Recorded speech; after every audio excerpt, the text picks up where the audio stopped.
everybody, welcome back to my YouTube channel and Reading Out Loud Book Club. My name is Keionna and this is my Folk of the Air series review and reading wrap up for the months of March and May of 2019. I'm so excited for today's video because I get to talk about one of my favorite trilogies ever, which is young adult fantasy fiction series The Folk of the Air, which currently features published books The Cruel Prince, the novella The Lost Sisters, and The Wicked King, all about Holly Black.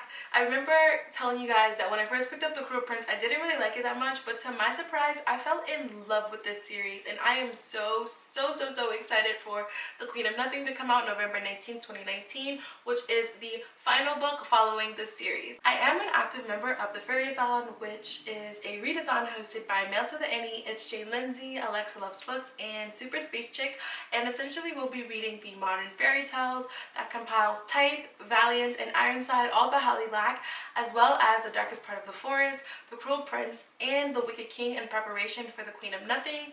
But since I've already read The Cruel Prince and The Wicked King, I'm going to give my reviews for those books today and save my reviews for the modern fairy tales and The Darkest Part of the Forest for my Fairy-a-thon wrap-up. I'm also going to be reviewing two other books in this video, one that I read in the month of March that is a magical realism fanfic, and one in the month of May that is a poetry book. So if you guys want to see all of these books that I'm talking about, then please keep watching. Okay, so now that we're all sorted out, I'll begin with The Cruel Prince. This is the first book in the Folk of the Air series, and this is the first modern folklore trilogy that I have ever read, set in the world of Fae. It follows twin Jude Duarte, a mortal girl forced to live in fairyland with her sisters after their parents were murdered by her bloodthirsty stepfather. As they grow up in fairyland, Jude grows fond of the high court and wishes to earn her way into knighthood, but the youngest and cruelest prince of fairyland, Cardan, and his court of evil friends tries to break her mentally and physically, until after the coronation of the new High King, both Jude and Cardan find themselves in a position where the tables have turned drastically, and one of them has more of an advantage over the other. This is a story about betrayal, deceit, war, and power.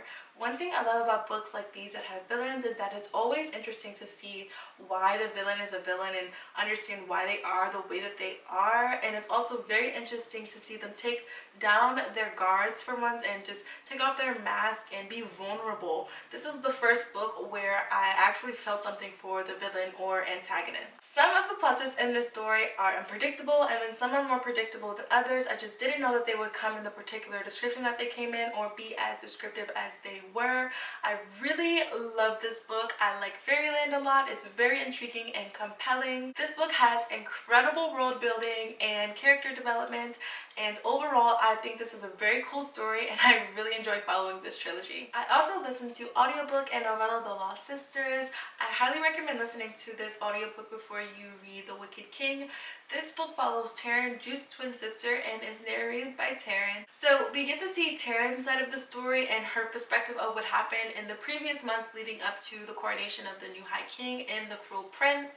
And we get to see her side of the secret relationship that she was having with a guy named Lot, who basically two-timed both her and Jude. So on one hand, I'm really glad that Taryn gets to tell her side of the story because it reminds us that there's always two sides to every story, and I really enjoyed getting the two perspectives from Jude and Taryn's truest desires.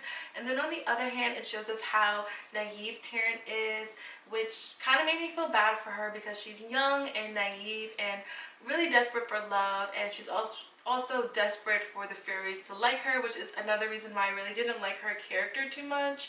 I just think that she has a bad ego, and it's obvious that she's jealous of Jude because of Locke, but that's just what I think. Overall, I really enjoyed listening to this audiobook and all of its suspense. Last but not least is The Wicked King, also set in the world of Fae. This series really grabbed me, and I think it's because it has one of my favorite tropes of all time, which is enemies to friends to lovers. In this book, we see a lot of character transitions from the Cruel Prince to the Wicked King, and also amazing character development. This novel has a lot of political intrigue, and we see Carden and Jude both going back and forth, struggling with their feelings for each other throughout this novel. The Folk of the Air is definitely a series that I would encourage people to give a second chance if they didn't get into it initially or if they DNF'd it, because this book definitely called out to me, and overall I really like the way that this book reads. Now for my reading wrap up. In the month of March, I read When the Moon Was Ours by Anne-Marie McLemore, that follows best friends Miel and Sam that grew up together after Miel was discovered out of a water tower, and they also grew up with some very dark secrets, and when their secrets are being revealed by means of extortion by 4 mysterious sisters, they are forced to defend themselves and each other. This book draws you in. I was instantly intrigued by the first sentence, and the story itself is kind of eerie and unsettling.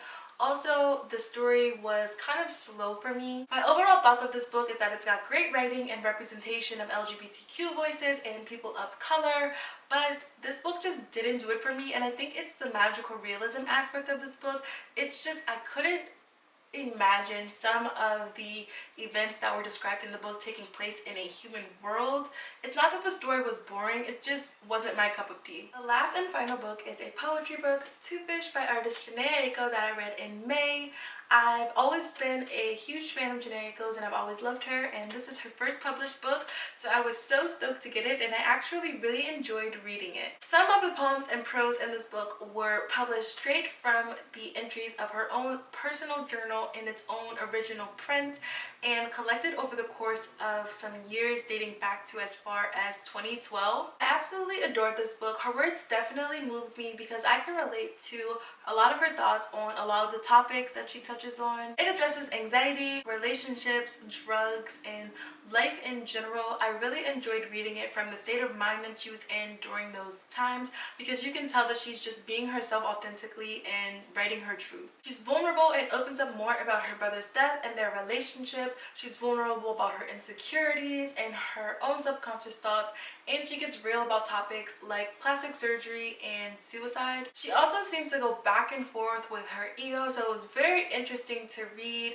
It reminds me a lot of her latest studio album Trip, because some of the songs that she sings actually came from the poems in the book. I think she worked on this book while she was working on her album, because her album came out a few months before this book came out. There's one poem in here in particular that I really want to read for you guys. It's on page 24. It's titled 10 Fish, and it reads, "Whoever said fools rush in was wrong. The dumb thing to do is to wait too long, because laters and eventuallys aren't promised to come. All we ever really have is this moment. Just one. And moment to moment, it's new and it's young. And waiting is death to what could have become." I just wanted to share that with you guys, and those are all of my thoughts on this book. I also really love the color scheme and the size of this book.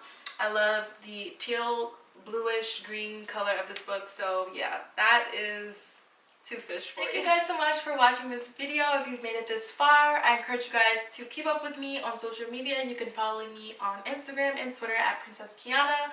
You can also follow my personal blog at Reading Out Loud Book Club. I will leave all of my social media links in the description bar below, so be sure to check that out, as well as my Goodreads page.